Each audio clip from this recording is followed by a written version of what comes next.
Dieu. Dieu sur la gloire. Vous savez, ces moments n'ont pas besoin ni de moi, ni de quoi que ce soit, parce que lui est là. Amen. Et quand lui est là, vous savez, il y a la vie. C'est là où tu peux te sauver, mais ce qui compte ce soir, c'est que tu le trouves à lui. Parce que même dans une réunion, on peut se perdre. Parce que dans une réunion, on peut s'attacher à toutes sortes de choses, mais à part à lui. Et si tu ne trouves pas lui ce soir, tu ne trouveras pas la vie. Parce qu'il n'y a que Jésus qui a pu dire « Je suis le chemin, la vérité et la vie ». Et tu ne peux pas être sauvé en dehors de lui. Tu ne peux pas être saint en dehors de lui. Et tes péchés ne peuvent pas être pardonnés en dehors de lui. C'est impossible. Il faut que tu sois en lui. Et pour être en lui, il faut déjà venir à lui. Et des fois, on se trompe dans une réunion, on croit qu'on est dans le coup parce qu'on vient à la réunion. Mais je le dis souvent, c'est pas parce que tu viens à la réunion que tu es un chrétien.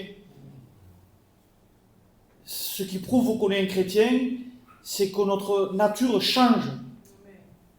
C'est qu'il y a un fruit. C'est qu'il y a une repentance. C'est qu'on n'aime plus ce qu'on aimait dans le monde. On ne pense plus comme le monde. On renonce aux choses charnelles. On renonce au péché. Et frère, ça c'est les anges. Non, les anges adorent Dieu. Il n'y a rien à voir avec les anges. Il y en a souvent qui disent on n'a pas des ailes. On n'aura pas des ailes, nous, dans le ciel. Donc il ne faut pas se tromper avec des faux raisonnements. De manière, quand on se trompe avec des faux raisonnements, c'est qu'on ne met pas la parole de Dieu en pratique. C'est Jacques qui va dire ça. Et il est temps de mettre la parole de Dieu en pratique. Et pour ne pas se tromper par des faux raisonnements, il faut être près de ce livre. De toute manière, mon ami, toi qui es là, tant que tu ne te repentiras pas de tes péchés, tu es perdu. Il n'y a pas d'issue pour toi. Ce que tu as besoin ce soir, Jésus va dire, je suis la porte, si quelqu'un entre par moi, il sera sauvé. Amen. Il n'y a pas d'autre. Le texte continue, il dit, il entrera, il sortira, et il trouvera des pâturages. La nature du chrétien, excusez-moi, une brebis, elle mange de l'herbe. Pâturage. Un chrétien va chercher ce qui est spirituel. Un chrétien va se nourrir de ce qui est spirituel. Mais si tu viens ici et tu continues, et tu as ce désir encore de te nourrir de tout ce qui est de ce monde, de tout ce qui est charnel, c'est parce que tu n'es pas rentré par la bonne porte. Il faut rentrer par la bonne porte ce soir. C'est Jésus. Il faut trouver Jésus dans une réunion. Et il ne faut pas que l'atmosphère d'une réunion vous trompe. Je me sens bien, on sent la présence de Dieu, gloire à Dieu. Mais il faut que cette présence-là vit en nous. Et ça, c'est différent. C'est pas parce qu'on ressent la paix, on ressent Christ, que ça y est, non. Christ en nous, l'espérance de la gloire. Il faut qu'il demeure en nous. Et pour qu'il demeure en nous, frères et sœurs, amis qui est ici, il faut se repentir de ce monde. Tant que tu aimes ce monde et les choses qui sont de ce monde, la Bible dit que l'amour du Père n'est point en nous. Il ne faut pas se tromper, quelqu'un qui est né de Dieu aime Dieu. C'est impossible. On peut avoir des tentations, on peut être attiré, mais quand quelqu'un est né, il est né. Il veut, tu l'es. Il faut de la nourriture, il vit. Il commence à pleurer. Frère, tu pleures, c'est normal, c'est parce que tu es né. Un chrétien pleure. La Bible dit, je l'ai lu, Jésus pleura. Pleura, il sait ce que c'est quand on pleure. Il l'a connu lui aussi. Il avait perdu quelqu'un qu'il aimait. Il aimait Lazare. C'était son ami. Il ne faut pas se tromper. La réunion, c'est grand quand on le trouve à lui. C'est bien, je suis à la réunion, je suis content d'être là, moi. Je me sens bien. Si tu continues à vivre dans le péché, sens-toi mal. Sens-toi sale. Parce que quand on continue à vivre dans notre péché, et qu'on sent la présence de Dieu, on devrait avoir honte. On devrait se cacher. Parce qu'il est saint. Jésus est saint. Non mais Jésus, c'est celui qui pardonne les péchés, bien sûr. Parce qu'il les a portés, lui, à la croix. Mais Jésus est saint. Le Père, le Fils et le Saint-Esprit sont un. Et Jésus, excusez-moi, ne tolère pas le péché. C'est un faux évangile, ça. Jésus est venu pour te faire passer des ténèbres à la lumière. Il ne faut pas se tromper, il dit, je suis la porte, si quelqu'un entre par moi, il sera sauvé. Mais il y a des gens aujourd'hui qui ont une façon de voir l'évangile qui fausse tout. En réalité, c'est des aveugles spirituels. Et on va voir dans ce livre-là, j'ai lu ça, qu'il y a des gens qui se trompent par des faux raisonnements. Ils se croient avoir la bonne vision des choses. Mais c'est totalement faux. Et avant de lire « Je suis la porte, si quelqu'un entre par moi, il sera sauvé », il y a toute une lecture à faire. Où il y a des gens qui se croyaient être dans le coup, ils n'y étaient pas. Il y a des gens qui croyaient avoir la bonne vision des choses et qui ne l'avaient pas. Alors quand on lit, au chapitre 9 et au verset 6, il dit, après avoir dit cela, il cracha à terre, il fit de la boue avec sa salive. Puis il appliqua cette boue sur les yeux de l'aveugle. Et il lui dit, va et lave-toi au réservoir de Siloé. Nom qui signifie envoyé. Il y alla, se lava, et il retourna en voyant clair. Excusez-moi, mais quand on vient au contact de Jésus, quand on vient à la réunion, si la première chose qu'on voit pas dans une réunion n'est pas notre bout du péché, c'est qu'on est passé à côté, Lucas. Cet homme, il est aveugle, il était là. Et Jésus, qu'est-ce qu'il fait? Il aurait pu de suite le guérir. Mais Jésus avait besoin de lui montrer même que cet homme était aveugle. Que cet homme ne pouvait pas voir, il ne voyait pas. Et quelqu'un qui vit dans le péché, il est aveugle spirituellement parlant. Donc qu'est-ce qu'il a besoin de voir? Vous allez me dire, mais il ne peut pas voir, il est aveugle. Si, Jésus va faire de la boue. Il va prendre sa salive, il va faire de la boue. Parce qu'écoutez-moi bien, quand on s'approche de lui, la première chose que Jésus fait, c'est de prendre ce qui est à lui et nous le donner. On est d'accord avec ça? Et nous, on veut la bénédiction. Je veux être béni. Ah oui? Ah ben alors, il faut que tu voies la boue déjà. Tu veux être un chrétien, il faut que tu voies la boue, il faut que tu voies ce que tu es. Quand quelqu'un n'est pas convaincu de péché dans une réunion, il passe à côté. Je veux être baptisé du Saint-Esprit, ça vient après ça. Ce que tu as besoin de voir, c'est la boue de ton péché. C'est ta misère. De toute manière, il n'y a pas de repentance sans ayant vu notre bout du péché. Quand ces hommes qui sont venus devant Pierre, ils ont écouté le message de Pierre, la Bible nous dit qu'ils eurent le cœur vivement transpercé. Pourquoi? Parce que Pierre leur a démontré, les amis, dans une situation où ils étaient réellement, vous êtes des coupables, vous l'avez crucifié.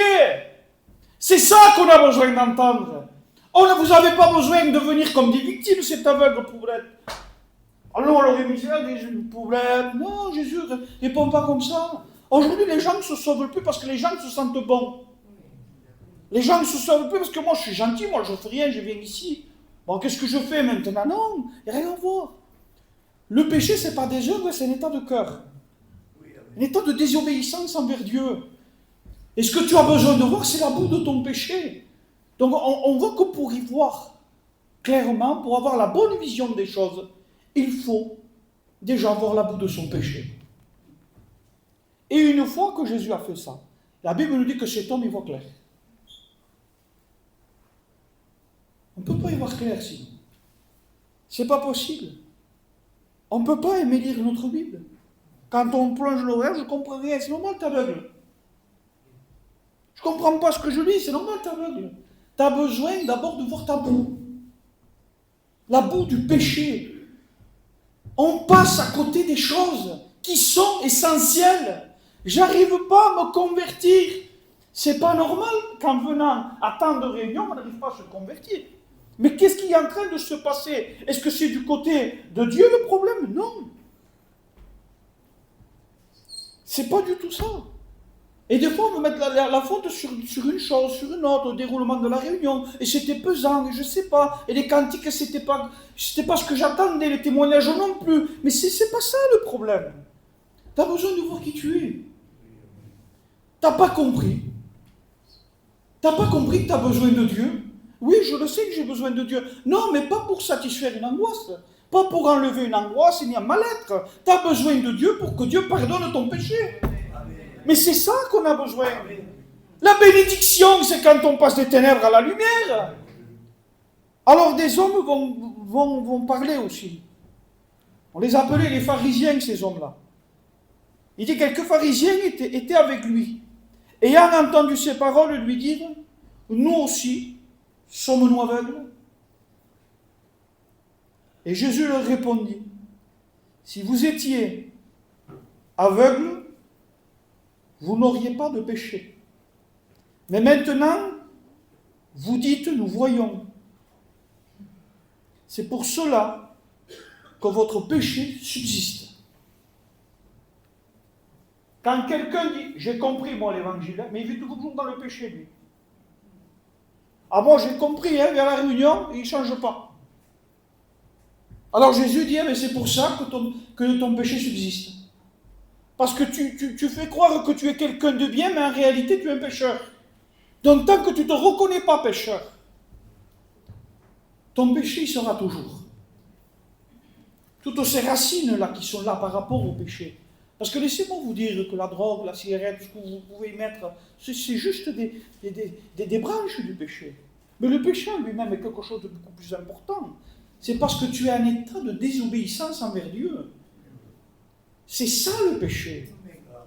C'est ne pas vouloir de Dieu, ne pas vouloir se plier à Dieu. Et des fois, il y a des gens qui ne changent pas. Pourquoi? Parce qu'ils font croire que je suis chrétien, moi. Ah, monsieur, je vais à la réunion, moi. Monsieur, non. Dis, je suis mauvais. Dis, j'aime pas Dieu. Dis, j'aime pas les frères.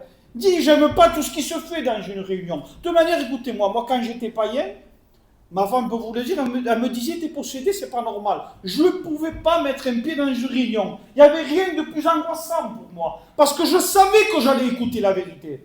Et je ne voulais pas y être conforté. Je voulais garder mon péché, moi. Et pour y rentrer, je vous promets que j'ai fait un poumon. Mais quand je suis rentré à l'intérieur, que je me suis assis, je savais, là, j'en sors plus. Et je ne suis plus sorti. Mais quand on commence à s'habituer là, et que tout va bien, excusez-moi, on est couvert de lèpre, mais tout va bien, je vais à la réunion, mais t'as pas compris que tu es couvert de lèpre? Il n'y a pas plus mauvais que ça. La lèpre, c'est le symbole du péché. Et c'est quelque chose de terrible de se sentir bien ici lépreux. Parce que les lépreux ne vivaient pas avec les gens normaux, ils étaient à part eux, normalement. Dans la Bible, dans cette époque-là, ils vivaient à part. Mais il y en a un qui a osé, il s'est jeté aux pieds de Jésus. Et il lui a dit, si tu le veux, tu peux me rendre pur. La Bible nous dit que Jésus le toucha, la lèpre le quitta. Et c'est ce que tu as besoin de faire. Ne te trompe pas. Il faut que tu te jettes aux pieds de Jésus. Mais comme un lépreux. Ta fois, il ne se passe pas ça pour cause de net. Tu sens mauvais. C'est un lépreux. C'était quelque chose de terrible. N'essaye pas. Un homme qui s'appelait Naaman, c'était un chef. C'était quelqu'un de terrible. Mais il était lépreux. Tu peux avoir une considération à l'extérieur. Parce qu'il y a des gens qui cherchent que ça. Et quand on ne les considère pas dans l'église, ils ne me font pas cas, je m'en fais. On ne te fera pas cas. Tu peux partir. On n'est pas ici pour donner des places à personne. Tu as besoin de rencontrer Jésus. Et pour rencontrer Jésus, il faut que tu sois confronté à ce que tu es, un lépreux. Pas plus, pas moins. Il faut arrêter. On n'est pas ici pour vous montrer, ça va. Qu'est-ce que ça va te changer? Bien sûr qu'il faut vous faire au cas. Mon ami, toi qui es ici, c'est de lui que tu as besoin. Je ne peux rien pour toi. La seule chose que je peux faire, c'est te parler de lui. Parce que c'est lui la vie. Si je te montre un bon fait, tout ce que tu veux, que je te fais cas, tu vas t'attacher à moi. Mais moi, je n'ai pas la vie. Je ne peux pas te changer, moi. Et qu'il y a des gens qui viennent et qui s'attachent au pasteur. Ils sauvent le pasteur, ils y sont, le pasteur s'en va, ça va. Donc qu'est-ce qui s'est passé là? C'est parce que tu t'es attaché à un homme. Mais quand on s'attache à lui, que ce soit qui que ce soit ici, on reste attaché. Parce qu'on est à lui. Et lui demeure en nous. Vous comprenez ça? Il ne faut pas se tromper. Rencontrer le Christ, c'est la chose la plus merveilleuse qu'on peut faire. Le rencontrer à lui. Ne pas rencontrer un local, ne pas rencontrer un mouvement aujourd'hui. On est en sécurité avec les mouvements. Il n'y a rien à voir. On peut être l'homme le plus charnel au monde en étant attaché à un mouvement. Le problème, ce n'est pas le mouvement, le problème, c'est nous. Il faut faire très attention à ça. Jésus a dit, je suis la porte. Alléluia. Si quelqu'un entre par moi, il sera sauvé. Il n'y a pas d'autre moyen en dehors de lui d'être sauvé. Parce qu'en dehors de lui, nos péchés ne peuvent pas être pardonnés. Ils ne peuvent pas. Comment créer en nous un cœur pur? Explique-moi le point. Comment? Parce que c'est ça être un chrétien. On a un cœur nouveau et un esprit nouveau. On n'est plus la même personne. Quand quelqu'un est né du ciel, est né de nouveau, il n'est plus la même personne. Logiquement, d'après la parole de Dieu, c'est une nouvelle créature. Les choses anciennes sont passées et toutes choses sont devenues nouvelles. Amen. Il ne peut plus aimer ce qu'il aimait normalement. S'il reste attaché à Jésus et qu'il persévère dans la foi, il ne peut pas. Mais si on n'est pas né et qu'on essaye de se donner une activité chrétienne, c'est ça. Parce que dès qu'il y a des gens que dès qu'ils n'ont plus d'activité chrétienne, mais qu'est-ce que c'est l'activité chrétienne? Alors se venir à la réunion, aller faire une chose, faire une autre, c'est ça. Mais arrêtez, donnez-leur une Bible. C'est ça être un chrétien. J'écoutais un homme aujourd'hui, un pasteur, il disait, ma mère me témoignait, et elle me disait, si tu veux être debout dans la foi, sois à genoux. Et je vois, il y en a qui disent, j'ai pas la foi, tu as besoin de te mettre à genoux. Mais comme aujourd'hui ça a changé, mon frère, on est sous la grâce, il n'y a pas besoin de ça. Frère, excuse-moi, le lépreux s'est jeté aux pieds de Jésus, il était comment? S'il s'est jeté, il n'était pas debout. Aujourd'hui, l'humilité, on dirait que ça a changé. Ça veut dire comme ça, comme Naaman est venu, il attendait qu'Élisée sorte, lui. Il ne sort même pas, Élisée. Moi, il dit, lui, qu'il allait se tremper cette fois dans le Jourdain. Alors lui, il reste surpris parce que c'était quelqu'un, le monsieur. Mais tant que Naaman n'allait pas se tremper cette fois dans le Jourdain, la lèpre restait. Et des fois, on ne change pas, notre vie ne change pas. Pour quelle raison? Parce qu'on vient ici comme des orgueilleux. Excusez-moi l'expression. On vient ici et on attend. On attend, bien s'il me fait cas. Bien si... Écoutez-moi bien, il n'y a rien de pire que quelqu'un d'orgueilleux. Parce que quand on a vu son péché, quand on a vu sa misère, on ne peut pas rester orgueilleux. Normalement, tout tombe. Tout est en train de tomber. Ce qu'on fait, c'est qu'on demande pardon à Dieu. Seigneur, pardon. Pardon parce que je t'ai fait du mal. Parce que c'est ça la repentance. C'est ça.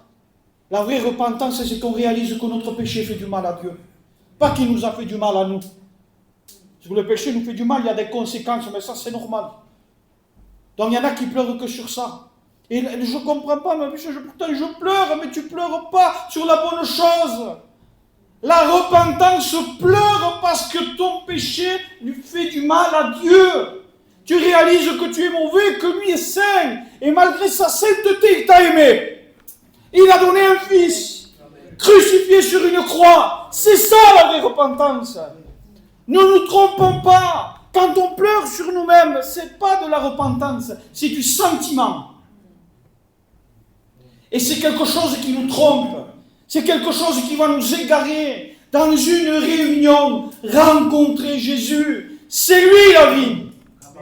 Ne vous trompez pas. Les réunions ne changeront pas. Si on pourrait enlever les pianos et tout ce que vous voulez et chanter comme ça, il y en a beaucoup qui ne resteraient pas là. Ah non, c'est trop ennuyant, je m'en vais moi.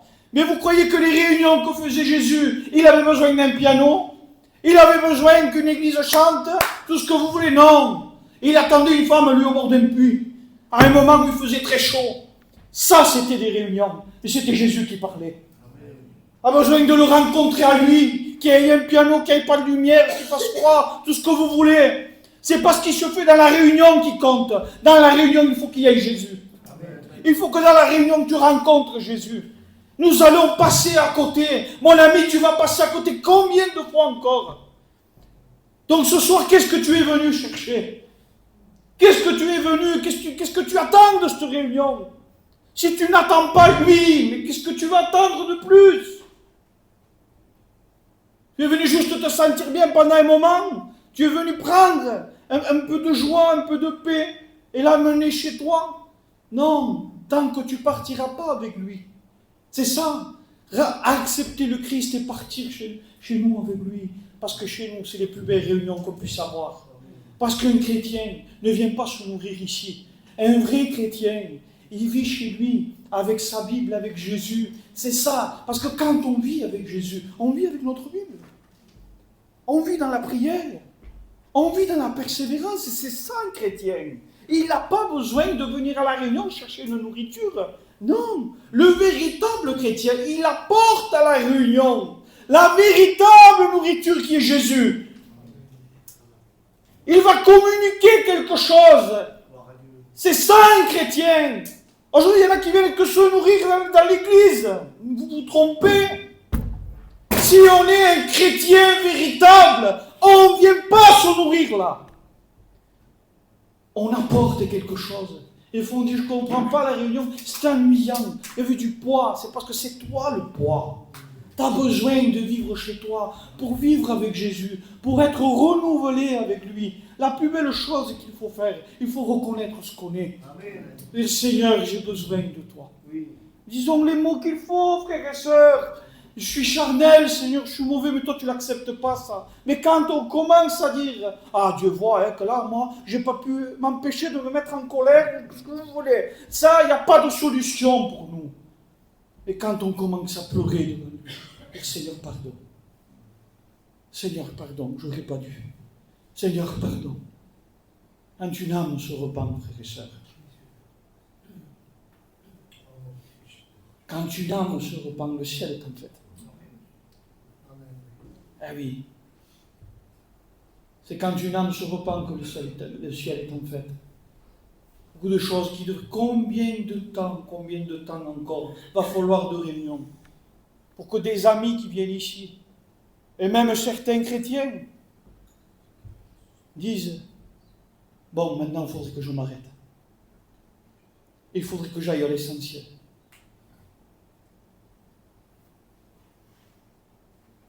Il dit, les brebis le suivent parce qu'ils connaissent sa voix. On ne peut pas suivre Jésus si on ne le connaît pas. On ne pourra pas le suivre. Tu vas te perdre. Quand on ne rentre pas par la bonne porte, on ne peut pas suivre. Non, la porte c'est lui. Le chemin c'est lui. Mais imaginez que vous rentrez ici et vous dites, ça y est. Non, il y a une porte ici. Il y a quelqu'un. Et c'est lui que tu dois rencontrer. Et ils me suivent parce qu'ils connaissent ma voix. Donc il y en a moi que je n'arrive pas trop à comprendre. Ils disent, j'arrive pas à suivre la cadence. Déjà ce mot, cadence. Pourquoi cadence? Il ne demande pas de courir. Il demande d'être dans le troupeau. Et d'être une brebis. Mais vous comprenez très bien que si on est un loup, on ne peut pas être dans les brebis. Et c'est compliqué. Et quand on n'est pas une brebis dans l'église, qu'on est un loup, ben on commence à vouloir manger les autres. Et méfiez-vous de ça quand vous commencez à plus supporter un, à plus supporter l'autre. Rentre là, maman, déjà tu te mords la bouche, maman, et comme ça, non, une brebis, vous pouvez la frapper, vous pouvez la caresser. Excusez-moi, vous pouvez mal lui parler, bougez pas. Elle reste toujours la même, c'est une brebis. Et ça, c'est ce qu'on doit être. La logique des choses, si je suis un chrétien, je suis une brebis. Donc il ne faut pas se tromper. Pourquoi je dis ça? Parce qu'aujourd'hui, au nom de la réunion, au nom d'un évangile qui est en train d'arriver, que je ne sais pas d'où il sort, mais il ne sort pas de la Bible, mais on va t'aider. Oh, viens, non mais tu vas voir, ça va aller. Non, ça va pas aller. Tu as besoin de rencontrer Jésus. Tu as besoin de te repentir du péché. Tu as besoin de voir ta boue du péché. Et c'est à ce moment-là, la Bible nous dit, quand Jésus appliqua la boue sur ses yeux, il y voit clair. Donc si ce soir tu veux y voir clair dans les choses de Dieu, parce qu'il y en a, ça peut arriver. Je ne comprends pas, moi je ne sais plus où j'en suis. Je ne comprends pas, je ne comprends rien. Tu veux comprendre? Tu veux être un chrétien, parce que c'est ça. Tu veux être une brebis. Donc il faut déjà que tu sois confronté à ce que tu es. Ce que Dieu va te dire ce soir, c'est qu'il faut que tu m'aimes à moi seul, de tout ton cœur. Il dit, tu aimeras l'Éternel ton Dieu de tout ton cœur, de toute ton âme. Est-ce qu'on l'aime comme ça? Il faut se poser la question. Est-ce que c'est lui, notre Dieu? Est-ce que c'est lui qui passe avant tout? Est-ce que c'est à lui qu'on est attaché au-delà de tout? Parce qu'un chrétien aime Dieu. Et il dit, si quelqu'un aime le monde et les choses du monde, l'amour du Père n'est pas lui. Donc il faudrait peut-être revoir certaines choses. Vous savez qu'il y a des personnes, moi, je les ai exhortées un temps, j'ai vu qu'elles ne m'ont pas écouté, je les laisse faire. Si vous voulez que je fasse quoi, moi? Au bout d'un moment, la Bible nous dit que Dieu les livre à leur propre sens réprouvé. Des personnes que ça ne sert même plus à rien. Parce qu'ils veulent garder ce qu'ils sont. Et quand vous parlez avec eux, c'est les personnes les plus malheureuses du monde entier. C'est les plus malheureux. Moi, je comprends, ouais, elle veut ça. Non. Vous savez, quand quelqu'un veut aimer Dieu, quand quelqu'un veut suivre Jésus, je vous promets que tout peut s'écrouler autour de lui. Il va peut-être pleurer. Il va peut-être mettre les genoux à terre. Il va peut-être se traîner. Mais il va continuer. Amen. Frères et sœurs, il ne faut pas se tromper ce soir. Pourquoi ce message? Dieu seul sait. Frères, c'est de l'évangélisation, mais ils ont besoin d'entendre la vérité. Vous avez besoin d'entendre réellement. Tous ceux qui venaient, que encore vous ne savez pas, il est temps de vous convertir. Parce qu'il viendra peut-être un moment où vous n'y arriverez plus à vous convertir. Il y a des temps de Dieu. Si Dieu permet que tu sois là encore ce soir, c'est pas parce que moi je fais la réunion, c'est lui. Lui a permis cette réunion. Ça faisait partie de lui. Quand il a donné son fils à la croix, il y avait cette réunion, il le savait. Parce qu'il veut te sauver. Ne reste pas comme un perdu dans la réunion. Parce qu'on peut se perdre ici, je vous promets que oui. Ne te réconforte pas parce que tu es là. Et moi, je voudrais ce soir que si tu ne pars pas d'ici, en étant repenti du péché, je veux que tu partes angoissé à mort. À mort. Je ne dors pas ce soir. Mais le but, c'est que tu rencontres Jésus, que tu saches où tu es. C'est ça. Je préfère mieux quelqu'un, moi, qui ne vient plus, qui est dans le monde et qui sait où il est, que d'être ici, se croire sauvé si on est perdu. Il n'y a pas plus dangereux que ça. Parce qu'on peut être ici perdu. Je vous promets que c'est vrai. Et en plus, quand quelqu'un dit, moi j'ai compris, hein. Alors là, c'est fini, vous ne pouvez pas le parler. Le but ce soir, c'est pas de dire que j'ai compris. C'est de dire, Seigneur, je me suis trompé. Ça peut arriver de se tromper, les frères. Ça peut arriver de dire, je suis venu tant de temps et je suis passé à côté. Mais ce soir, ce qu'il faut, c'est racheter le temps. Tu ne voudrais pas vivre comme un chrétien. Avoir la paix qu'ils ont les chrétiens. Mais avant tout, avoir cette sainteté qui demeure dans les chrétiens. Mais d'où ça sort? Moi, j'y arriverai jamais à être comme lui. C'est normal, tu n'as pas Jésus.